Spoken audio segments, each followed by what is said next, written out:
How can these communities count more in development choices, and how can they utilize better the present opportunities?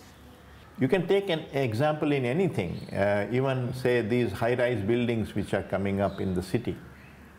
They pay extremely small amounts to the labor, and most of the profit is done by the man who has put in his money there, who is a rich man, who is the intermediary.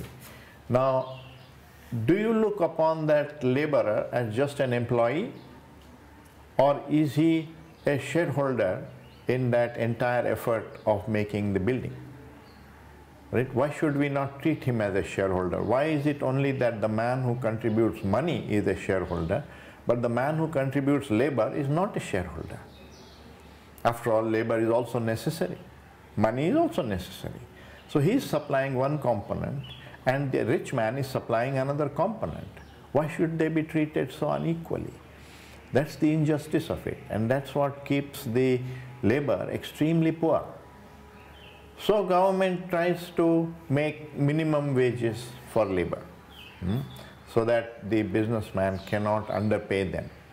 But the people are so poor that they will accept half the minimum wage and sign for the full wage. And so the law is not really getting implemented. So ultimately, if the people are not interested in doing that, they will find ways to cheat, and the law, just changing the laws doesn't reform society. You have to implement those laws. We have excellent laws in India. The problem is not about the legal law, but the implementation of the law is extremely poor. And the awareness of people?